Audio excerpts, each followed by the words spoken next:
wrong thinking is punishable, right thinking will be as quickly rewarded. You will find it an effective combination. Greetings, salutations, and welcome to Whispering in the Dark, number 14. Good to be back on the air, folks. Good to be back on the air. We had some issues. Oh, hey, look, I figured out this fading the music out thing.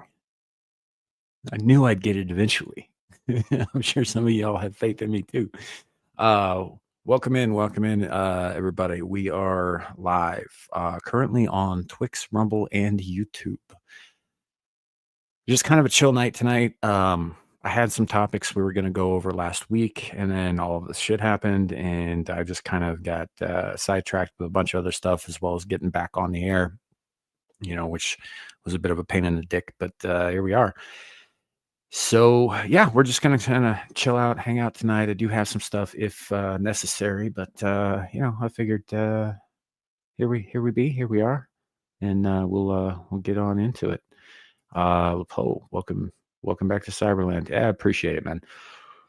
There's nothing worse than a rapper than a rapper than a router taking a shit on you when you need it to be operational. My internet actually went out on Wednesday, but I didn't announce it until late Friday because I was hoping that it would be back up and running by then, but it wasn't. I did finally get it back late Saturday night. But not in time to do any of the weekly shows, unfortunately. And of course, we also missed this last week. So we're just under the wire here, though, right? It's still March, so this still counts as the March show, right? We got an hour left in March on my time, so we're good to go here. Welcome in, Static. Hello. Just got off Static's channel over on Static 2020, doing Bloodbath on Mondays. Invited me to do that. That was a lot of fun. I'd recommend go check him out. Go check out his channel. He does some fun stuff, and he's kind of got a similar outlook to me on a lot of things. So yeah. Jacob Gallo, hello. Thank you. Welcome back. And welcome back to you guys. Missed you guys last week and this weekend. It was, you don't realize how much you rely on the internet until it's not available, right? And everything I do offline and on involves the internet in some measure or other. It was a really boring weekend, y'all. It's like Devil made a joke about this a couple of days ago. After about 45 minutes after the signal came back, I jumped into Iron Oxide's hunger fast strike stream for a couple hours, and Devil's like, "Oh yeah, you had to read a book." I was like, "Well, I kind of did." So it was interesting. I haven't sat down to read a book in a long time, but yeah, didn't have anything else to do while I was waiting. So yeah, just not as dark. Yeah, that's true. I go to some pretty dark places sometimes. But yeah, it was a bit of a tribulation, but we got through it. Hopefully I'm anticipating other issues down the road. There are always going to be some kind of tech issues, some kind of interference with the schedule at some point or other. But I think I've done a pretty good job, given the quality of my internet has been absolute crap for almost a year and a half. We've done pretty good at keeping the schedule up for the most part. I still do still manage to make almost every weekend. So, that's not too bad. It's not too shabby. And I gotta say, I mean, of the two regular shows, panel shows on this channel, Abyssal Musings and Screaming into the Void, I mean, we're both over 100 episodes each on those guys. That's pretty impressive. There are a lot of big name YouTubers out there who get into these podcast situations and they don't last 10 episodes. So that's pretty. I'm pretty happy about that. Pretty pleased with it, as it were. So yeah, not doing too shabby. I mean, this is obviously episode 14 of Whispering in the Dark, which, for those who haven't been around for the lifetime of the channel, this was something I started doing back in like 2023, and we got up to, I want to say, episode 9 or 10. And some of them weren't that long. I think there were one or two of them that were only like a half hour long or whatever. Just, I think actually one of them was pretty close to 5 minutes because it was just an update on a previous one and all that. So it's just kind of one of those things I started doing whenever I had something to say or something that I needed to update um, or something I wanted to talk about and all that. And then I just kind of fell out of the habit of doing them. So on Christmas Day, 2024, we decided to start doing this again, and you guys seem to enjoy it. So we decided to try and do it on a monthly basis. This would be the 4th episode since then. So I guess it was 9 episodes before I just kind of faded out a little bit. And yeah, it's been going pretty well, but they've been a lot more chill too than they had been. I think I did one on Ricada getting kicked off of YouTube. I did one on Captain Corey um, getting kicked off of YouTube and then brought back on due to the amount of subs he was getting and all that stuff. For those who don't know, Captain Corey was like a 14-year-old kid in England, and his one wish before he was terminal. He was terminal, and he had a wish, and that was to get the silver play button, which you need 100,000 subscribers for. And so word got out, thanks in large part due to the quarterings efforts, and among others. And people, the subs just started pouring in that night while he was asleep. Right. Well, something happened down at YouTube headquarters, and the channel got flagged, and they nuked it. So there was kind of this grassroots, like, creator led campaign on Twitter to get it reinstated. This was of course, Susan Wojcicki was not only still alive, but she was still in charge of YouTube at the time, and she did this whole thing, kind of made a big deal out of it and all that, and made sure that he got not only did he get reinstated, but she personally wrapped up his silver play button and mailed it to him. And not only did he get to 100,000 subscribers, I think he was up near like 220,000 in the end there. And he passed away last year, unfortunately, about a year ago, and all that. But he's still his mom's still making content on the channel and still giving updates and talking about charities that she's doing in his name, and just generally keeping in contact with his fan base and all that stuff. And she's a trooper. Goes by Pixie. Nice lady. And it's just it's a shame that that Corey went out, but at the same time, he went out having achieved his goal and on top of the world, and there's not very many of us who can say that. So yeah, it is what it is. Oh, yeah, Static. I didn't think you'd actually do it, Devil, but yeah, Devil's trying to get me in trouble with the censors. Static saved me. Well, Blindy, welcome in, man. Good to see you. So, but yeah, there was part of that campaign. I did a Whispering in the Dark to kind of get some word out there about Captain Corey's situation when they nuked his channel. And miracles happen sometimes. His channel was back up before he even woke up that same night. And that was pretty cool.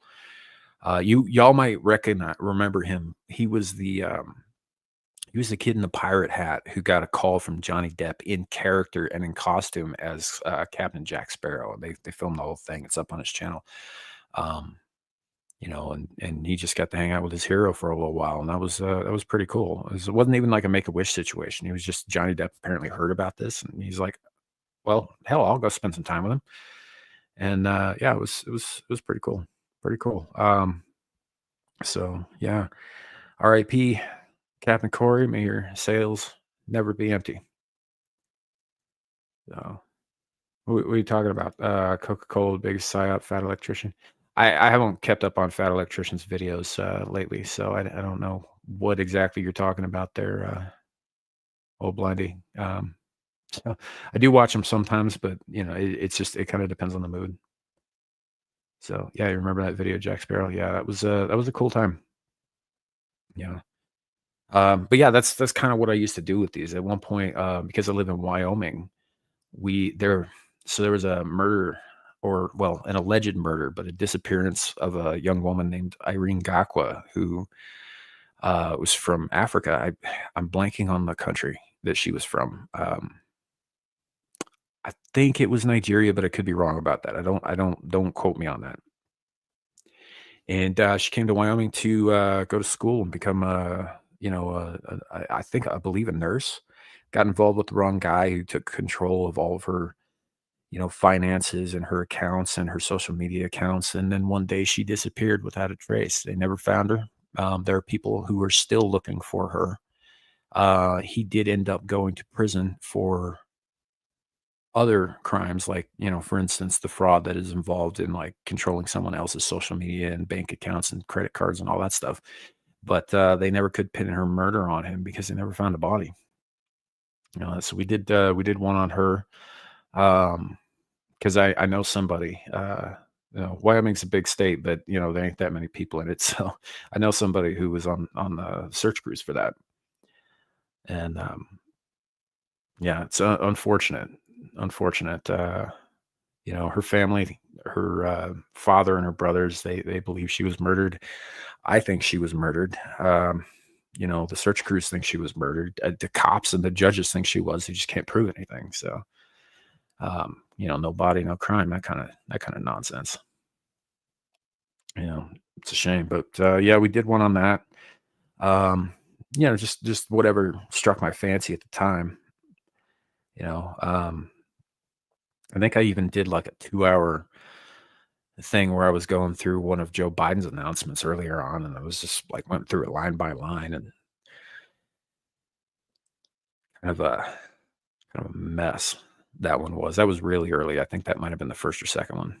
So, one moment, folks. I smoke, and that is not good, but it does cause me to cough on occasion. But I do try not to let y'all hear it. So, Aaron, Laura, good to see you. So far, the shitter net is holding up rather well. Hopefully, this is a sign of things to come, and all that. We should be back on schedule this this weekend, so we'll be looking forward to seeing y'all then. Larry's back in town. Shitter net's up and running, so we should be able to go forward as planned, as we had planned last week.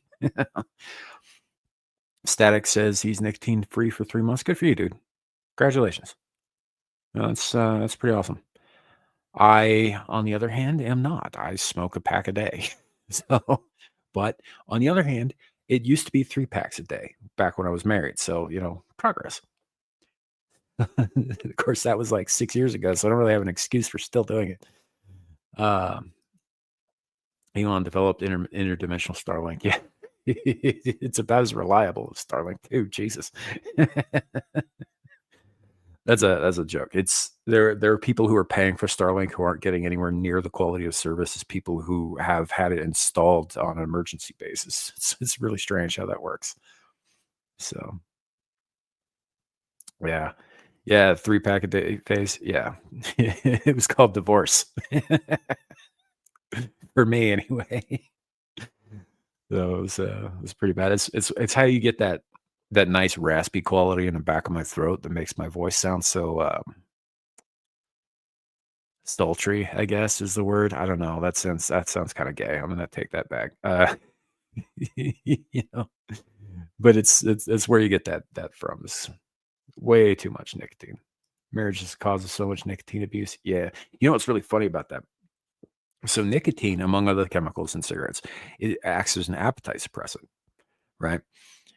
I've always thought it was really hilarious, and I know this is cruel, so don't judge me for this, but I've always thought it was really hilarious that on occasion, um, women who are, woman shaped, when they quit smoking, all of a sudden become beach ball shaped.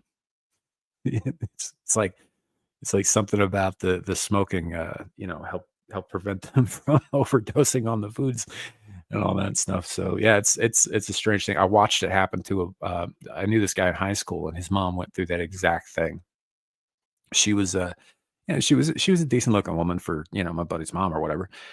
And she quit smoking and just like you guys remember Willy Wonka and the chocolate factory, the chick who turns into a blueberry. If she hadn't turned blue, that's what I'm talking about. You know, that we watched it happen. It was super fucked up. But she never went back to smoking, so there was that. So let's see. Marriage is 100% the cause of divorce. Weird. I mean, yeah, I guess. Yes, woman shaped. I mean, she had hips and she had tits, but she was not like, the hourglass figure. The figure that you don't see so much anymore. Everybody's either shaped like some kind of like burlap sack of a blob or they're thick thin, right? You never see obviously there are women out there who are still shaped like women, like the hourglass figure and all that, but it's not as common anymore. At least not in the social medias and most of the places I've ever been. So, yeah, she wanted the heart disease. Well, she was getting heart disease one way or the other, man. Smoking's linked to that shit too. Yeah. So, do I holds ma 4 limbs check? Yeah. So, women, I stopped smoking because I don't wanna die. Also, women, I stopped smoking so I mean, on occasion, yeah, yeah, it is. And it's look, it's not 100% their fault. So, I mean, some of it obviously they could learn some portion control, right? But if they were really about controlling their appetites, they wouldn't have smoked for so long either, right? Smoking is very, very bad for you, but it is an appetite suppressant. A lot of uppers are. Um, like I suspect that this Ozempic thing that's so popular now is basically just meth in pill form. You know, uh, I don't know for a fact, but I suspect that there's something to that. And it is what it is, but yeah, it suppresses the appetite. So you're not actually it's not keeping the weight off. You're just not eating enough to gain any weight, kind of thing. So when they quit smoking, it's no longer suppressing the appetite, and the appetite comes back, and they're hungry, and they don't know exactly where that limit is anymore. And so yes, and in a lot of cases, it blown up. Happens to dudes too, but nobody gives a fuck about dudes. So yeah, I don't know, but it kind of depends on their diet, Lipo. Do they lose their teeth with Ozempic? I don't know. What I do know is like with things like meth or whatever, um, the reason that your hair falls out, you lose your teeth, and you get like sallow yellow skin or whatever, it isn't so much the chemicals themselves that you put it. They're doing other awful shit to you inside you, like eating away at your organs and whatnot. But most of that is actually a result of, like malnutrition. Right. Scurvy comes with a lot of it in a lot of cases because they're not eating, they're not drinking enough water. Sometimes the tongue swells up. It's a really, really ugly thing. So if they're not taking care of themselves nutritionally, right? Yeah, the drugs will absolutely do that to them, but it's more of a side effect than it is actually the effect of the drug. So it's possible with Ozempic if they're not keeping up on their nutrients, then yeah, maybe they'll lose their teeth and their hair and whatnot. I don't know. I don't think there's enough data on that just yet because it's a relatively recent fad, I think. So, uh, yeah, let's see. Rectangle, inverted triangle, hourglass, pear, and apple. Internet failed to mention ball for a list of women. Well, I mean, it, it does happen. I've seen it with my own eyes. I'm sure. I'm sure you guys have too. No, my least favorite woman shape is actually the overweight linebacker shape. Where her shoulders are broader than her hips, but she's also got the overhanging gut, right? I don't like that. That's that's way too manly, you know. She looks like she should be having a beer with the boys and watching football. Yeah, there's an oral fixation too with it, and I don't say that in like a sexual manner. It's just like people get used to that. There are people when they quit smoking, they have to have something in their mouth, so they'll chew on like stir straws for coffee or whatever, or pens, or just something because they're just so used to having something there. Um, yeah, and yes, I'm saying women should put something else in their mouth instead of. I mean, it's not always the worst idea, right? One of the suggestions that was made, so I have tried to quit smoking a number of times, unsuccessfully, but I have tried. And the last couple of times I was still married, and a suggestion that was made to me and my then wife, because she was also quitting, right, was that every time that we had the urge for a cigarette, we should just have sex instead, right? And it was a good suggestion. Problem is I always wanted a cigarette after the sex, so it didn't really take, but you know, um, but it was a good suggestion. It's like, I don't know. I mean, a vigorous physical activity instead of stuffing your face with food, might not be a bad way to go. Provided you're, you know, doing so with somebody who's on the same page as you, like say a spouse, for example. That kind of thing. Obvious translate. No, dude, I'm telling you, some of them are actual women, born women, right? They just happen to look like that. They have like oddly shaped skeletons. It's just some women just do have really broad shoulders, and it's kind of off-putting for me.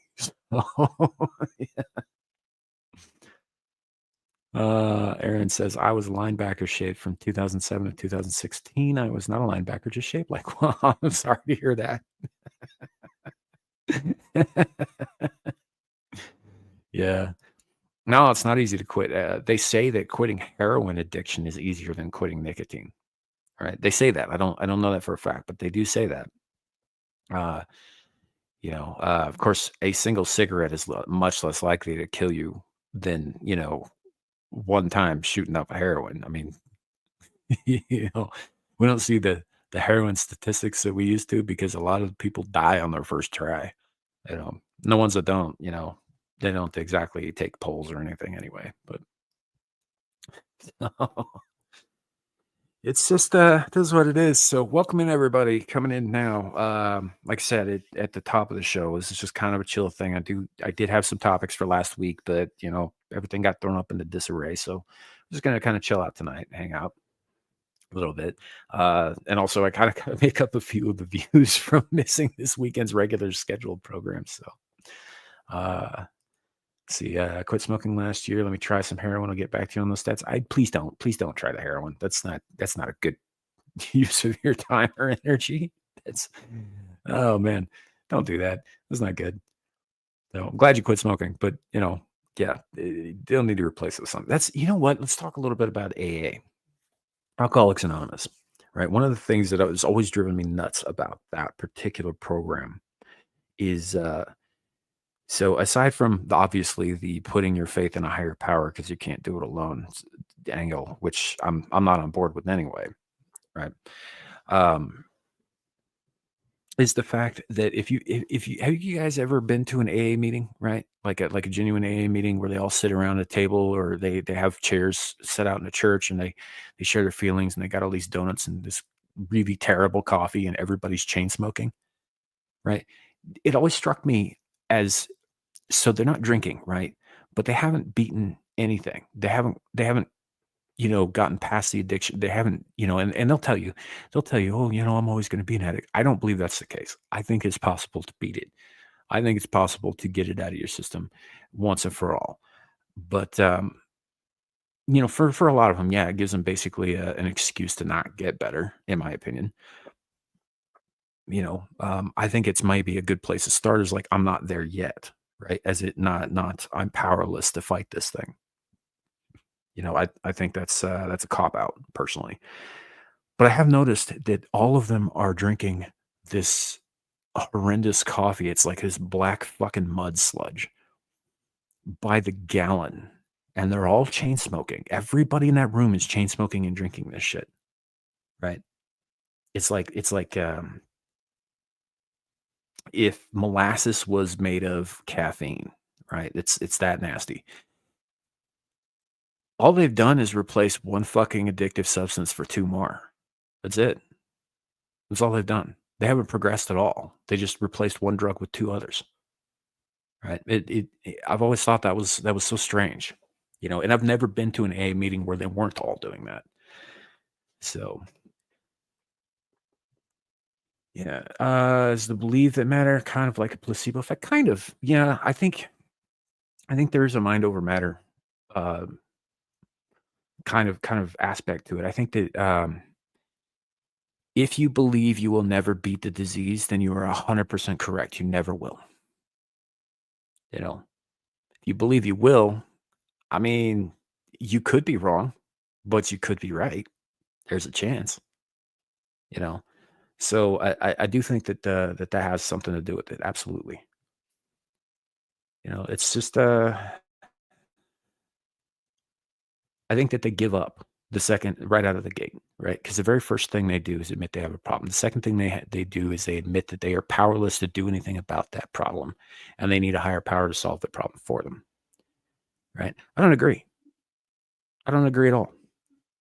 I think that maybe they can, they can take some support or some assistance from the higher power. But honestly, I've always believed the old adage that, well, sort of believed, but the adage that the gods help those who help themselves, right?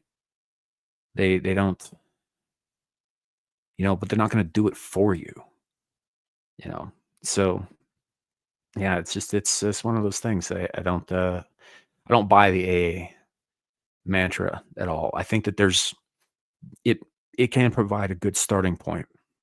But I don't think that it's the be all and end all of it. I think that, there comes a point where you have to outgrow that organization and, push past it, because otherwise you're always gonna be in that victim mentality. You're always gonna be in that helpless, mentality. You're always gonna yeah, you're always gonna be tempted. Sure, you're always gonna be tempted. That's what addiction is. It rewrites how your brain works. That doesn't mean that you can't overpower that temptation, right? That doesn't mean you can't beat it, you know? So, yeah, yeah, I think so, Static. I agree. Hey, Cybertosin, welcome in. Good to see you, man. Good to see you. Glad to be back on the air myself. So, uh, you need to form Atheist Alcoholics Anonymous. I mean, it did be a bit disingenuous of me though, because I'm not an atheist. You know, that's excuse me for just a second, folks. That's some of that smoking coming back to bite me in the ass there. Um, I don't know that I would necessarily do that, but, maybe I wouldn't use atheist anyway, but the AAA thing, I think I could probably find something to work with that first initial, that makes a little bit more sense. Yeah. Yeah, yeah.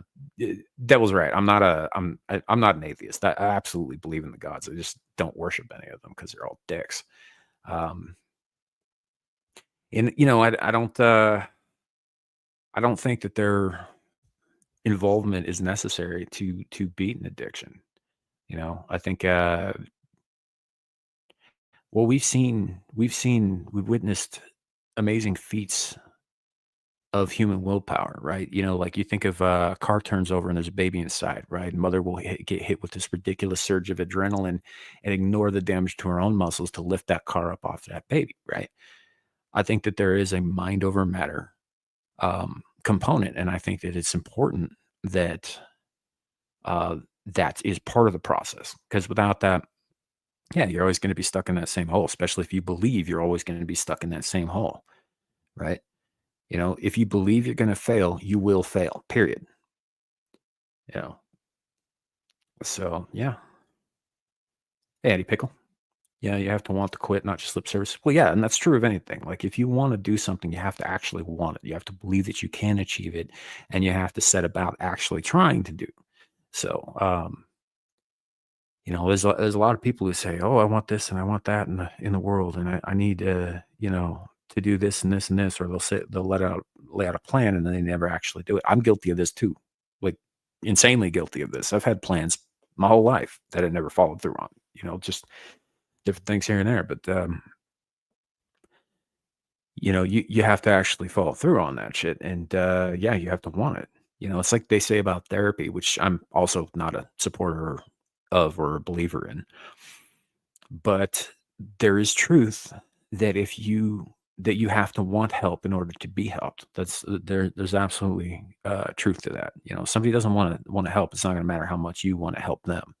You know, they're just not going to accept it. So that's 100% a pickle. Good to see you, by the way. Yeah, and you get stuck learning history. Wait a minute. I think I missed something, old Blandy. Nylon is impossible to quit. You buy some surplus gear, and then you have platoons worth of gear from various countries. Then you get stuck learning history. And okay, I got you. Yeah, yeah. It's like the tattoos for like military adjacent people, right? Yeah. If you want to make the gods laugh, tell them you plan. Oh, that's why I don't tell the bastards shit. You know, I don't tell them anything. It's not their business. No. They can go about their business and I can go about mine and we can just go our separate ways and be perfectly happy. Yeah. As happy as, happy can be anyway. So, but yeah, the AA thing has always struck me as kind of weird because, it's just, a lot of it. Actually, you know what I'm going to do? I'm going to pull up the 12 steps and, we can go over them a little bit just because I'm, curious. I don't remember all of them by heart. It's been a long time since I had to be in a room with, that sort of stuff. 12 step. All right, 12-step program. Click on that. Okay, I don't want the fucking AI answer. We'll go to the Alcoholics Anonymous website.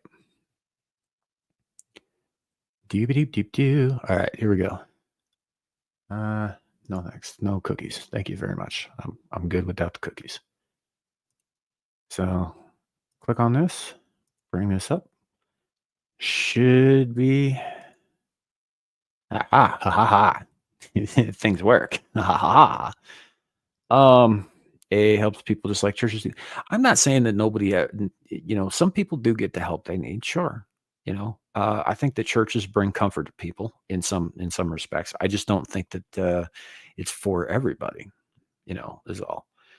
So yeah, let's go over. So first one we got here, first step, we admitted we were powerless over alcohol, that our lives had become unmanageable. That's step one. That's admitting you have a problem, right? It's like you can't solve a problem if you refuse to acknowledge that there is a problem. And that's actually true. I believe that. Um, Came to believe that a power greater than ourselves could restore us to sanity. So again, this is like the church's thing, right? It can give somebody comfort. It can give them a sense of purpose. It can um, help them stick to the path that they want to stick to, right? To not be crazy, to not, say go out and buy up the whole liquor store and drink it all at one night kind of thing. So yeah, it's yeah, I could see where this second step could be useful, right? For some people, for some people. It's like old Blindy saying, it's a submission to admitting you failed and have to start from scratch. Yeah, kind of. Yeah, it absolutely is. But I think that a lot of people stop there, right? They surrender and they more or less that like to give up, right? Um, I think it's the difference between throwing up a white flag and getting knocked down and getting back up again. You know what I mean? I think that there is a difference there. Yeah, it can also brainwash them. Yes, that's absolutely true. But so can this. So can this stuff. So, step 3, made a decision to turn our will and our lives over to the care of God as we understood him. Right. And this is more or less an extension of step number 2, right? You come to believe in it, and then you're just like, I made a conscious decision that I'm going to turn myself over to God. And, like I said, for some people that works. It just doesn't work for all of us. I have a real problem humbling myself before anyone. It's some people think it's a failing of mine. I happen to disagree with that, but yeah, I'm a very proud creature. And this would be a difficult thing for me. I'd never make it past fucking step 2, honestly. Because yeah, they could restore you to sanity. It doesn't mean they're going to. Doesn't mean they care enough about you. So, and maybe they do. I don't know. I'm just not interested in finding out personally. So the 4th step is made a searching and fearless moral inventory of ourselves. And what this is essentially you take a good, long, hard look in the mirror at who you are, where you are, how you got there, and the choices that you make. This is actually a good thing. This is taking responsibility for your choices. The other stuff, some of the stuff is not. Some of the stuff passes this responsibility off onto a higher power or onto your sponsor or onto anybody but you. But this one, this is good. This is, you look at what you've done and how it led you to the place that you are now. And I don't think that's a bad thing. I think that's a good thing. You know, um, I think that we find ourselves in a position to need to take an inventory of ourselves, moral or otherwise, at various points in our lives. When we need to course correct, when we've screwed something up, when sometimes when things are going right, you want to make sure that they're going right for the right reasons. You know, um, so that's a good thing. Uh, Admit it to God, to ourselves, and to another human being the exact nature of our wrongs. This is where I think the sponsor comes in. Um, and also the meetings themselves. People will, when they do the sharing portion of the meeting, they'll get up. They'll talk about something that led them to the place that they're in now. Maybe what led them to rock bottom, or maybe an experience they had earlier that made it hard for them not to drink, or whatever. And I don't particularly see a problem with this one either. Because admitting what you have done wrong, how you've done wrong, what that wrong has caused to God, whatever, but especially to yourselves, to another person, right? That other person can help keep you accountable as long as you're honest with yourself and that other person about what you fucked up. And that is one of the things I do like about the sponsor program in AA is that your sponsor is not your fucking friend, right? They're not they're not there to hold your hand. They're not there to tell you what you want to hear. And I'll tell you this straight up. That's not their job. Their job is to tell you how it is. Their job is to keep you um, focused, to help you maintain that perspective, that allows you to see where you fucked up. That's not a bad thing. Number 6, we're entirely ready to have God remove all these defects of character. Okay. So if you take the Judeo-Christian view, right, or, the Islamic view is like, yeah, God could change you, but right, when you talk about defects of character, right, defects makes it sound like you're born this way or whatever, or it's something that, you know, you came this way, or it was a defect of your manufacture, right? So if you have faith in a God, in an ineffable being who created all of, everything, and made you in his image or whatever, this sort of kind of spits in his face a little bit, because you're implying that he made a mistake, which I don't necessarily have a problem with. But I could see somebody who believes that God is perfect and never makes mistakes. I could see where there would be a conflict there, you know. And yeah, God could fix it. But what if those defects of character aren't defects at all, right? What if they're supposed to be there? What if they're a part of who you are, right? Maybe it's not fixing you need. Maybe it's just an attitude adjustment, a shakabuku, if you will, which is a term I heard years ago from a sitcom about. I think it's supposed to mean something like a swift spiritual kick to the head that alters your perception of reality forever. You know, so well, that's the thing, Lepo. From what I understand from my Christian friends and so forth, he's not supposed to make mistakes. That's not a thing he does, kind of thing. Yes, Jacob Gall, the free will. This this is the other thing, is this ignores free will, right? This ignores free will in such a way as to take the responsibility off of the person so they can live with themselves, in my opinion, in a lot of ways. You know, um, because if you're not actively working to correct yourself, then you're not actually taking responsibility. You're not actually actively working to correct what you've done wrong, to make things right, make people whole. Then you're not taking responsibility. You're passing it off onto somebody else, in this case, God. Right, which I do take issue with. Um, We've got number 7 here. Humbly ask him to remove our shortcomings. There's a lot of stuff about God on here.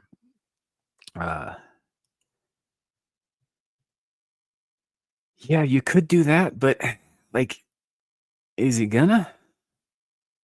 You know, this is another assumption that I find a lot of people who are believers, in the, I guess, the traditional sense of the word, an assumption that they make that has always puzzled me a little bit is, because they also will tell you that God moves in mysterious ways, that God's plan is God's own, right? And those may be true. I don't know. But if they are true, then you're asking him to do something for you, which he may or may not do, right?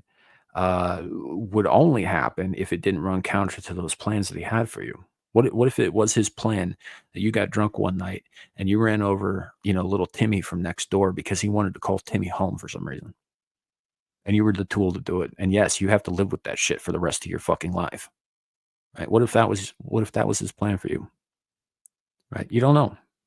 You don't know. So this kind of, when it talks about humbly, I'm not sure that humbly is the word. It kind of smacks of hubris a little bit to me. And feel free to disagree with me, by the way. I'm just telling you that, how I see it. And I'm kind of riffing off the top of my head here too. So I don't know. I may change my opinion down the road, maybe not. That's the fun thing about opinions. They change. they're capable of change. So number 8, made a list of all the persons we had harmed and become willing to make amends to them all.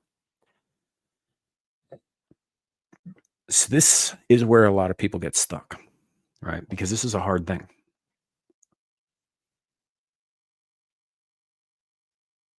Hold on a second. Andy Pickles. I think this step is poorly worded. In Christian faith, man sins. It's not God's error. You seek forgiveness. To receive forgiveness, you must be repentant. Yeah, that's my understanding of it too. I think that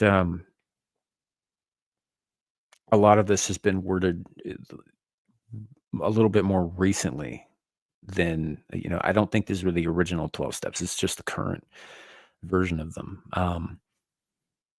The sentiment is the same, but like the specific wording of it feels like it's a little bit different than I heard when I was a kid. So yeah, that's probably it. My name is Earl. Yeah, that was good. That was good. Nah, these are silly. Yeah, to a degree, yeah. And that's the other thing. That's actually step 9, Lepo. But yeah, that's being willing to make amends to somebody doesn't mean that they will allow you to make amends to them, or that they want you to make amends to them, or that they even want to speak to you or see you at all, right? In some cases, they might want to harm you, depending on what it is. I mean, if you stole $12 out of their wallet, it's probably not going to be that. But if you ran over the kid, you're going to find that hard. And that's the thing, is making amends is basically begging for forgiveness in one way or another. And ultimately, that's not up to the wrongdoer. You can ask for forgiveness all you like, but it's not up to you whether or not you receive it. It's up to the person that you wronged. And if they choose not to give it, you're not getting it, period. Which is something else that I've seen people have a hard time with this AA step, the 12 steps here, is because they assume that because they're trying to make amends, that amends should happen, that forgiveness should come to them. And that's not how forgiveness works, right?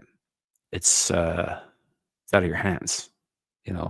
Sometimes you just have to live with what you've done, and that's just the way of things. So we'll move on to number 8 here, or number 9 here. Yeah, this is the one. Made direct amends to such people wherever possible. That part's important. Except when to do so would injure them or others. Also important. Right. So wherever possible means that, like, if you can make amends, sure. But this plays right into what Lepo was saying. As long as that person allows you. If they don't allow you, you will not be able to fix the issue. You will not be able to make amends. Sometimes a person's dead. There's no way you can make amends to them, right? They ain't around to make amends to. for whatever reason, I'm not suggesting that like this person might have been killed by our hapless drunk here, but things happen. You could have had a stroke, could have been hit by a meteor, could have fallen down an open manhole, that kind of thing. It's a little cartoony, I know, when I say it like that, but anything could happen in the interim, and you just may not be able to.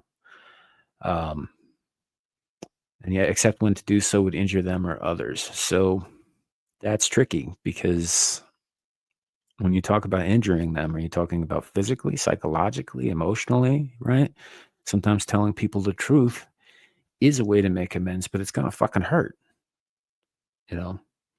So that's a little tricky. That requires some navigation, I guess, but it's not always possible.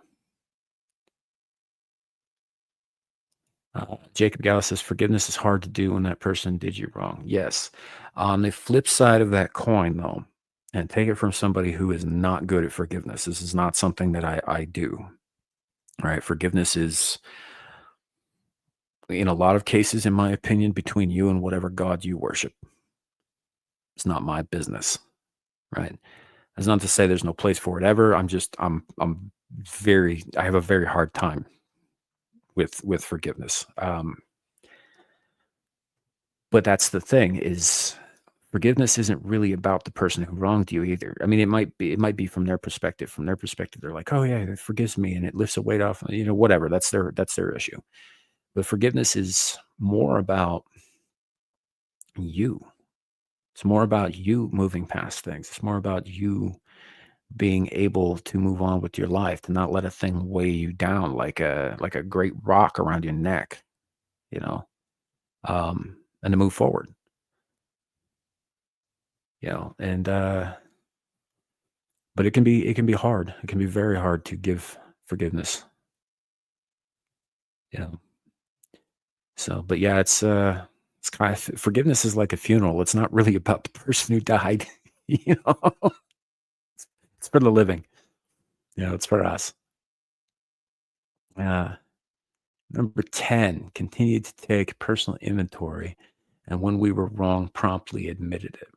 So this is a continuation. This is kind of an extension of step number 4, where you take the hard look in the mirror and all this stuff. This is you continue to do that, and and you continue to admit where you fucked up, and it's most important. Like, yeah, you can admit it to your sponsor or to your AA group or to your God or whatever, but it's important. The most important person to admit it to is yourself. And then there are a lot of people who will say the words, right? The words are easy.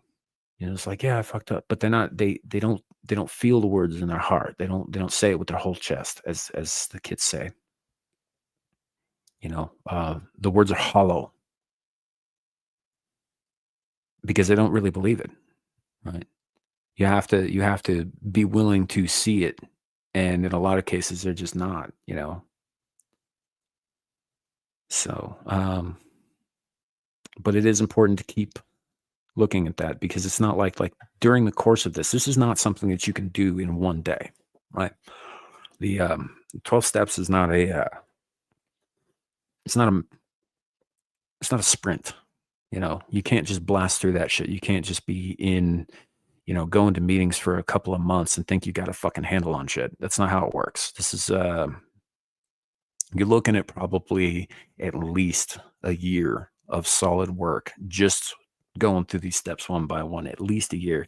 And that's assuming that you got your shit relatively together, right? That your rock bottom didn't involve, something horrendous that you can't come back from. But it's not, it's a slow process. It's a continual process, and it never fucking ends. And that's one of the problems that I have with this is that there should come an end point. There should be a point where you have learned enough from this to sort of come out of the AA chrysalis and begin life anew, right?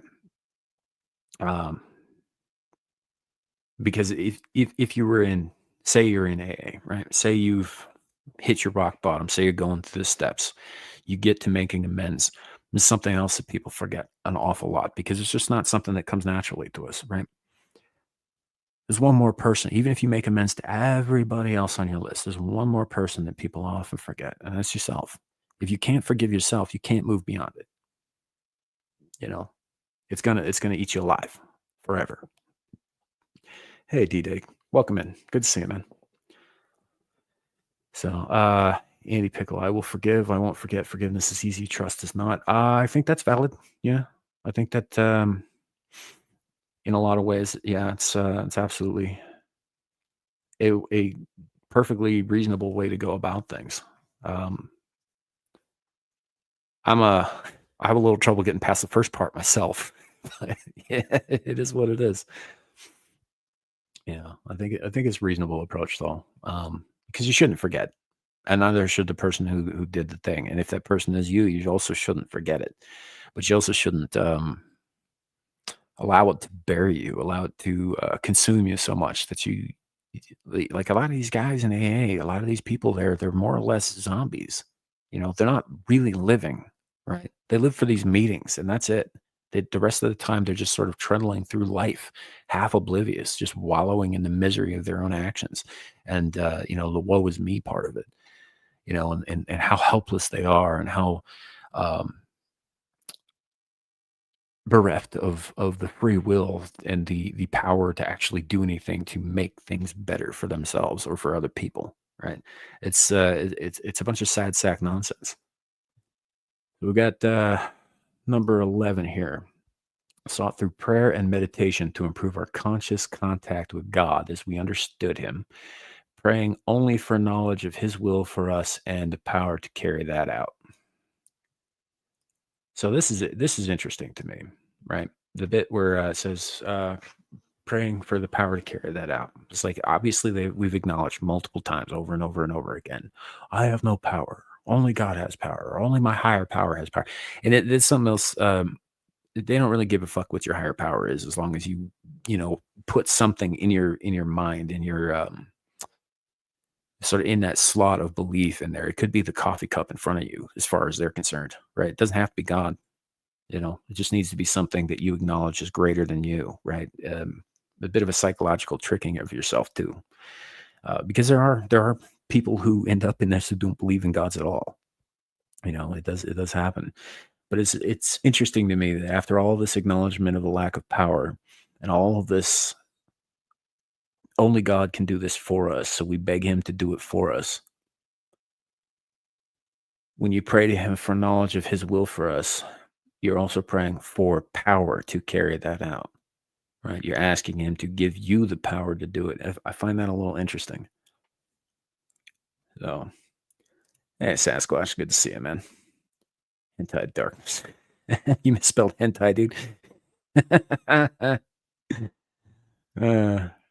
Yeah, it is. It's a little bit like their soul is gone, or at least severely diminished. It's like they've died a little bit inside, right? And I get being wounded. I understand that. I understand having to come back, having to rise again from a severe beating, whatever that beating may be. It's so funny that you came in and said, I'm drunk. What's your excuse? We're talking about the fucking 12-step program here, brother. So, so let's move on to step 12. Yeah, D-Day. Yeah, we're just kind of going over the 12-step program because I don't know, it kind of came up in conversation a little bit. And by that, I mean, I brought it up randomly. So here we are.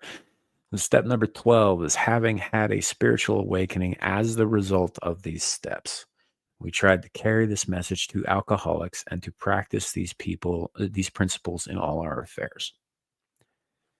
This is where it gets culty for me, right? This is where it gets a little bit culty for me. It's like, okay, now we've been broken down and now we've become part of this group that supports us and props us up and holds us up. We've given so much of ourselves to this group and to this higher power, all that. Now let's go recruit some people. Right? That's what I'm seeing here. Right. And I understand that to a degree, there's a certain level of charity. There's a certain level of like genuinely wanting to help other people get past the drunk all the time stage. But sometimes, sometimes they come across as hey, you don't think like us, and you need to, and we're going to make sure that you do, which is well, Sasquatch. No, it's like obviously there's more culty shit to it than that. But yeah, this is the part where like if you haven't had any red flags about this organization yet, this is where it should hit right here. 12 step. Yeah. So some of them are pretty obvious though. The chanting, the self affirmations, yeah, it gets kind of weird. There's a they do a benediction and a closing prayer and all that, and it's the same fucking prayer. Um, and it's fine. You want to pray, it's fine. I don't give a shit about that. That's what it is. So are you out, Aaron? Yep. I know it's late. I know it's late. Yes. Appreciate you stopping in. You know, all that. It is kind of late for a live stream, but I don't know. I just kind of felt like doing it. So yeah, the whole spiritual awakening thing as a result of these steps like this seems more, especially with the meditation in step 11, it seems more like Eastern philosophy than it does Christianity based, which it could be. And I think I don't particularly have an issue with that, but I could see where somebody who like does have a solid, like a devout Catholic would have an issue with this, right? So oh, old Blindy said he was leaving. Okay, yeah. Well, still, thank you for being here, man. It's good to see you. Have a great night. Appreciate you coming, man. Assholes Anonymous. Hi, my name is Andy, and I'm an asshole. I mean, yeah, kind of, a little bit, And look, there are people who genuinely want to help in these organizations. There are people who genuinely want to get to a point where they're no longer moored down by the weight of their addiction and their vices and their hunger, right? But there has to be something more than doing these steps repetitively and then turning these steps on other people repetitively until the end of fucking time, because that's not living, that's just existing. And I guess that's my ultimate point with this. It's not living at all. It's just moving through life as kind of being blown along like a leaf on the wind for my Firefly fans out there. In control of nothing, at the mercy of everything. And that strikes me as weak and deluded. And I have no time for that. It's not a what's fun about that is that I have had some struggles with some kinds of addiction myself. Like we talked about smoking earlier. Yes, I have a very hard time with that. Some other stuff in my life. That other stuff I did beat. And I don't mean that I'm, sober in the sense that these people say it. I mean, I beat it. It's not a thing anymore. I got past it. And I did it without a higher power. And I know others who've done similar and even better than I have. I know it's possible. These people would have you believe that it's not. And I think that's bullshit. So that's my general take on the AA thing. I think it does get culty. I think it does and the worst part, you get guys like my late father, who became something of a sponsor guru within the organization here in Wyoming, right? He's big name, been sober for 17 and a half years. Everybody looked to him and revered him and all that shit. That motherfucker was a dry drunk for 17 and a half years. That's not the same thing as being sober, right? And for those of you who don't know what a dry drunk is, it's somebody who is not actually drinking, right? They're not physically imbibing alcohol, but they're still engaging in all of the same behaviors that put them in that fucking position in the first place. Right? They haven't changed a goddamn thing. They haven't taken responsibility for anything. They haven't made amends to anything. They haven't taken a look at themselves in the mirror. They haven't made any effort aside from physically not drinking anymore. And this is where the other addictions come in: the chain smoking, the shitty coffee, constantly imbibing those things because they got to have something. They got to have a fix of something. They got to fill that gap with something, right? Instead of removing the addiction, they just fill the hole with something else. In this case, two something else's. And other people go along and they find other things to fill that hole with: food or sex or podcasts, I guess. you know, um, whatever it may be. Replacing one addiction with another, or with two, or with three others, right, is not actually fixing the problem. It's just passing the buck. Again, stripping yourself of responsibility. And I'm not okay with that. I think if you fuck up, you should own it and do everything you can to amend it. And if you can't amend it, then you do everything you can never to make that fucking mistake again. Right? And that's how you get through it. That's, I think, key. And I think going back to the mind over matter thing, well, Andy, for me, they kind of are. I am a bit of an attention hoard, thanks to my short YouTube career here. I get twitchy if I don't do my weekly shows. So yeah, I need to. You gotta take responsibility for it, and by that I mean you gotta own the whole thing, right? You can't pass it off on a deity. You can't pass it off on your sponsor. You can't pass it off on your victims. You know, um, the forgiveness part of it is totally out of your hands. The only person that you're responsible for the forgiveness aspect is to yourself. Everything else is out of your hands. Yeah, you do what you can to make sure that they understand that um, that you do have remorse, that you are sorry, and that you want to make up for it as best you can, even if you can't make up for it. You make sure all that stuff. But as far as the actual forgiveness goes, it ain't on you, you know. And you got to make peace with that shit. You got to make peace with the fact that you are not the same person that you once were. Accept that you are, and those things that other person did, you are responsible for those. Good or bad, whatever they are in life. Not even just addiction. You got to own everything that you've ever done. I'm going to shift gears here just for a little bit. In terms of owning who you are, let's talk about funerals for a second. Because I'm such an upper. Can we blame devil? Yeah, yeah. You could always blame devil. I mean, he made you do it, right?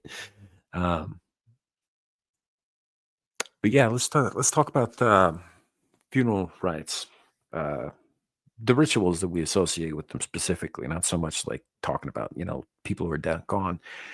Except we are going to talk about that. Have you guys, are y'all familiar with an author named Orson Scott Card? I think Andy Pickle definitely is. Rude. Yeah, well, it is a little rude, but I mean, it is your name too. So, um, he wrote a series of, I mean, he's written a fair amount of science fiction. Most famous for a little short story that became a novel called Ender's Game, and then spawned two concurrent and yet separate series of science fiction novels after that.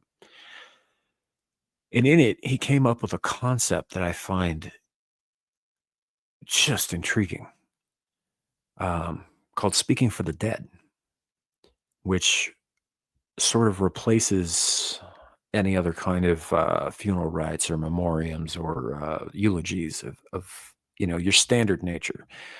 Been to a lot of funerals, folks, and one of the things that they all tend to have in common, particularly the religious ones, is that there is a tendency to be very superstitious about speaking ill of the dead, right? And I'm not saying you should trash the dude in the box or whatever, but I think we should be honest about it. We tend to lionize our dead and gloss over anything else that might have been the case.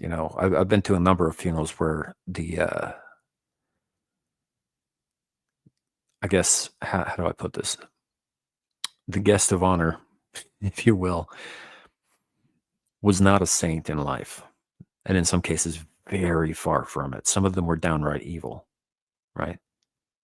But your eulogizer and everybody who goes up to, share a testimony or talk about how they knew this person or share a memory or, even just cry on the stand or whatever.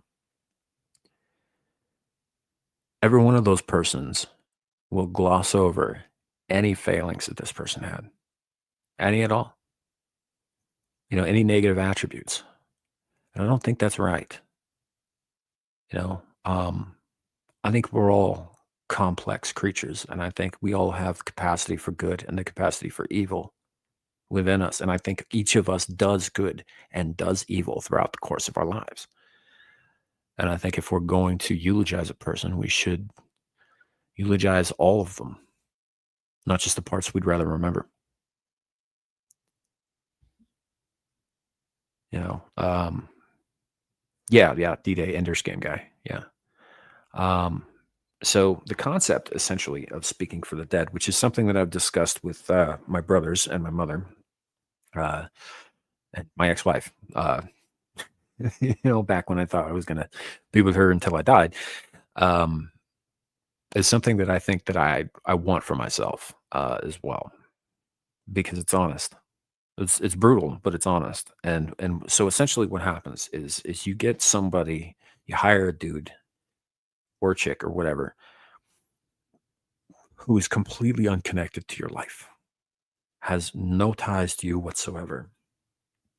And this person comes to where you are and they learn about you. Post-mortem, they learn about you. They interview everybody. They talk to people who are your enemies, people who are your lovers, people who, like maybe your children or your grandchildren or your great grandchildren. They talk to any surviving antecedents that you might have, like your grandmother, grandfather, that sort of thing. People that you worked with, people who you worked for, anyone you did business with, anybody you crossed paths with on the street. Your local grocer, your local banker, all of the friends that you may have had, everybody who is in any way connected to your life, right? And that's a lot of work.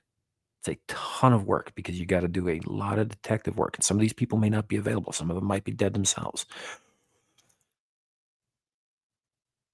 And it's a hard thing to do. But what the goal is and what the end product is a completely unfiltered, unbiased, wholly truthful story of your life.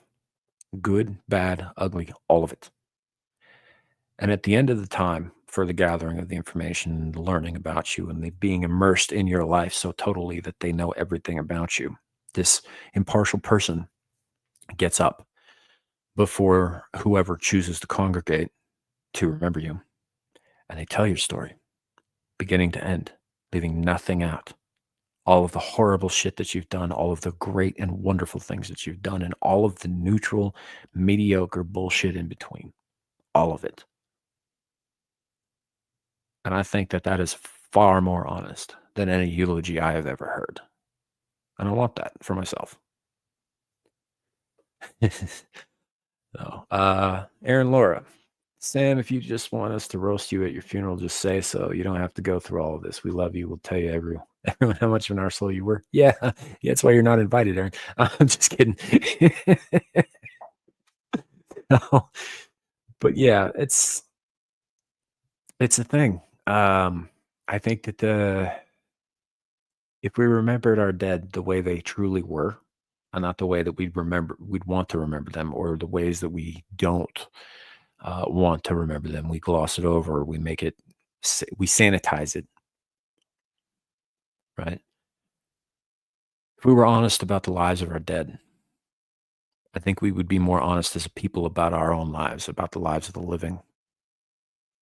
And yeah, I think that's a better way to be, in my opinion. Obviously the deceased is not going to be owning up to his faults, but he will have a proxy doing it for him, you know, and that's It's not nothing. And I think I could think of a lot worse things. So, Andy Pickle says, if someone asks me how I'm doing, I answer that I'm breathing. If they respond with, that's good, I answer with, depends who you ask. Yeah, I do that sometimes too. Typically, what I'll tell people is I'm still on this side of the dirt, or I'm upright. But yeah, the variations on a theme. So, you know, um, but yeah, I think that, and then because of course I'm a petty, spiteful bastard, I'm going to be burned in a pyre with all of my worldly possessions that nobody is going to inherit. Fuck all of y'all. That's what. So, I don't know. I might be kidding about that last part. Maybe we'll see. We'll see what happens. But you know, it's I think it's a better way to be. I'd highly recommend reading those books. The Ender's Game, Speaker for the Dead, Children of the Mind, and I forget what the last one in that strand is called. Xeno something, I think. Anyway, they're quite good. Um, Ender's Game is a strange book, though. It's one of those ones that if you're an adult, you probably hate it, and if you're young, you probably love it, just because of the way it's written. But since I read it initially when I was very young, I've loved it ever since. But I know a lot of people who are adults, if they haven't already read it, they ended up hating it just because they have a hard time putting themselves in the perspective of the main characters who are all very young, 6 to 12 years old. Um, but after that, like Ender grows up and he goes out into interstellar stuff and becomes a speaker for the dead. Travels from world to world, doing speakings, people he doesn't know, who he becomes to know intimately, and does a great service that way, I think. The other spin-off series has to do with his brother and his sister essentially taking over Earth via email and message boards on the internet. It's it gets complex. So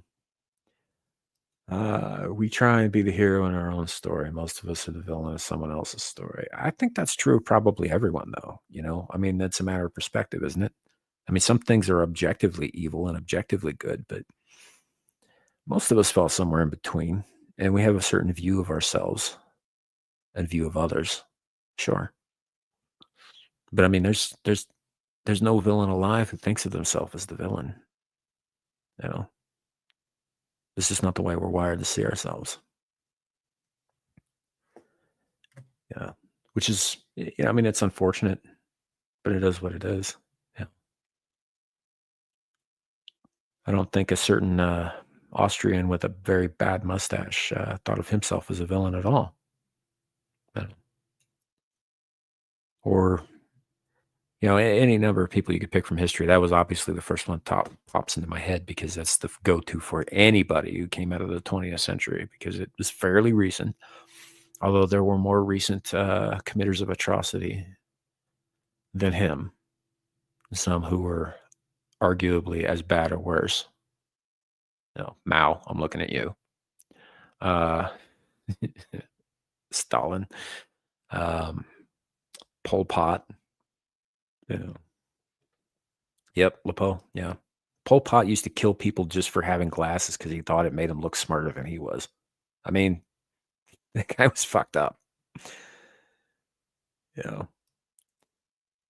So yeah, it's. I don't think anybody sees themselves as the villain. You know, you'd have to be unbelievably self-aware. But then again, maybe some do. I've always defined the concept of evil, right? I believe evil is a very real thing. And the way I've always defined it is evil is knowing the difference between right and wrong and choosing to do wrong anyway. Right? That's not the same as crazy. It's a conscious choice. And I think it does walk among us. And so maybe I should retract my statement about nobody seeing themselves as a villain. Maybe somebody does. Maybe some people do. I certainly don't. I don't see myself as the villain. I don't particularly see myself as very heroic either. I'm just a guy talking on the fucking internet with the tentacle avatar, but it is what it is. You have a soft spot for Sipish. Trust me that he knows where the soft spots are. He does know where the soft spots are. It's easier to impale a man through his rectum than it is through his rib cage. And he knew that. That's very true. So, yeah, I do. I have it's less of a soft spot and more of a fascination. Plus, I do think the Romanians are right to regard him as a national hero. And without his fighting off of the Turks and to a lesser degree the Hungarians, all of Europe would have been speaking fucking Turkish and worshiping at mosques hundreds of years before now.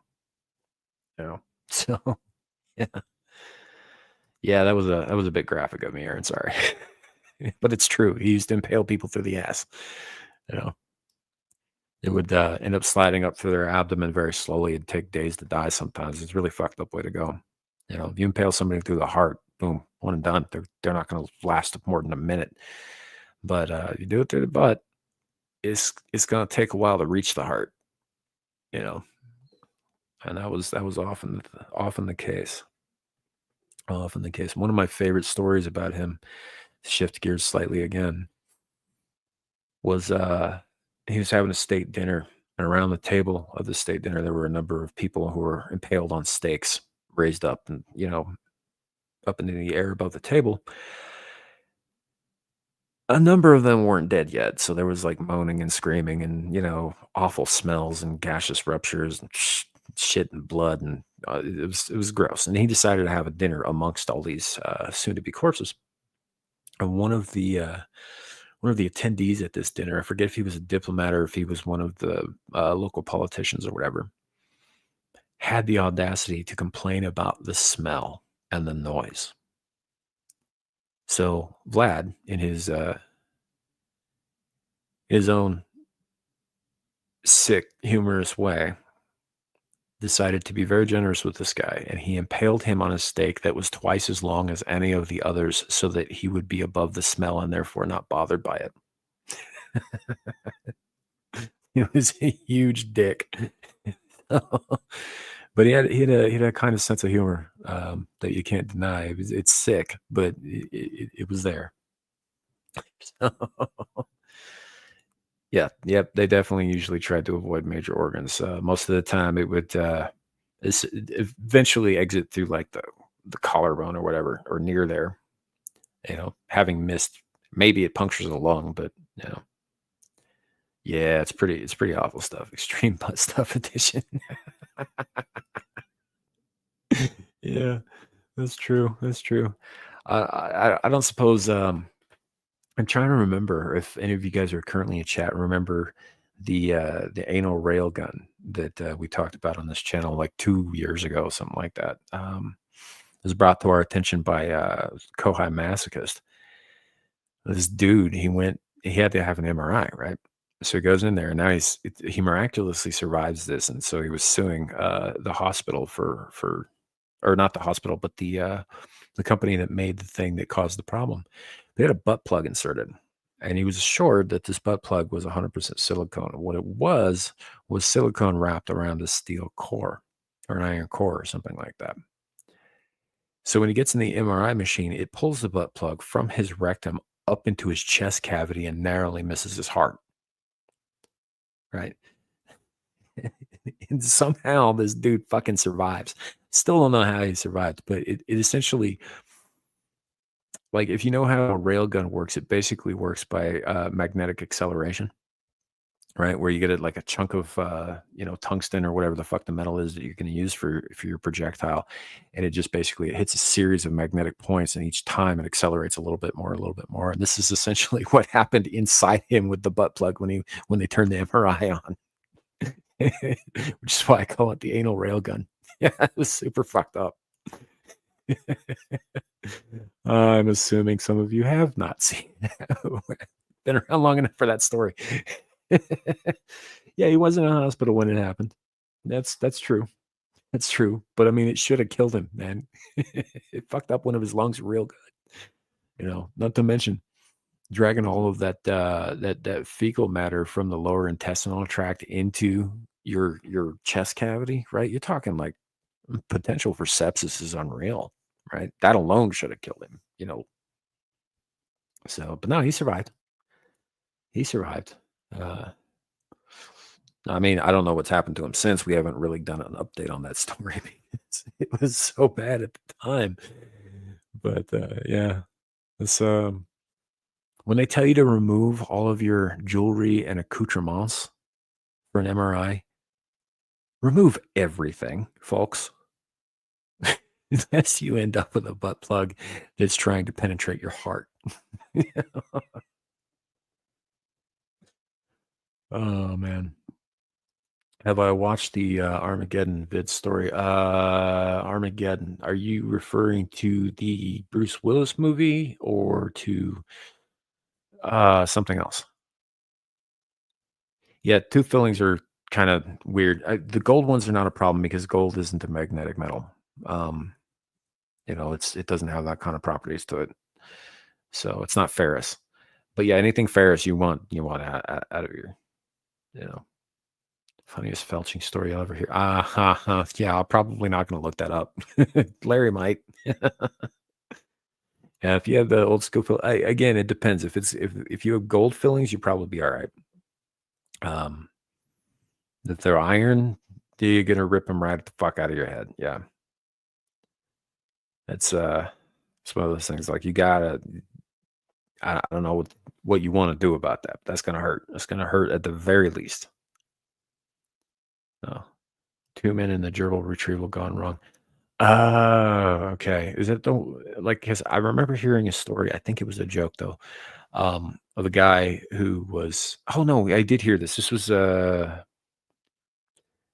fucking Mallrats or Chasing Amy or some shit like that, where he's talking about a guy who, keeps getting his cat stuck up his ass and he keeps going to the emergency room and they keep pulling the cat out. And at one point they're like, dude, you got to stop sticking this cat up your ass.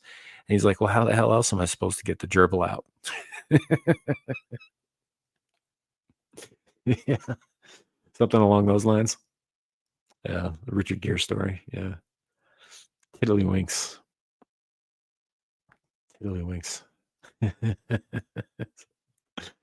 So messed up. But I don't know, man. I think this is probably a good place to stop because I only see this going to some worse places than we already have, and it's fun. It's fun. It is, but it's also pretty late. Um, I know an old woman who swallowed a fly. Yeah, that story, but up the butt and with furry animals.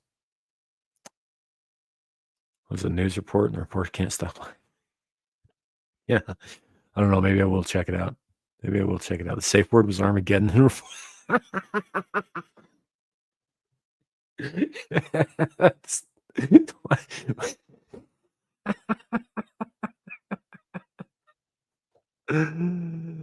oh, that's good. I'm gonna have to check that out at some point. Not on stream. We're not doing that shit on stream. I will look it up at some point. Yeah. Oh man. Remember that book in elementary school? Yeah, me too. Long time ago, along with few others, like some Dr. Seuss books, like Green Eggs and Ham. Roald Dahl was always my personal favorite of children's authors, although his adult work it was pretty twisted. I mean, all of his stuff was pretty twisted. I don't think the man actually liked children very much, even though he wrote children's stories. Um, my favorite when I was in grade school, there was a book that he wrote that was called The Enormous Crocodile. Like most people know him for the BFG or Matilda or the Twits or Charlie and the Chocolate Factory or even James and the Giant Peach, that kind of thing. But my favorite was a book called The Enormous Crocodile.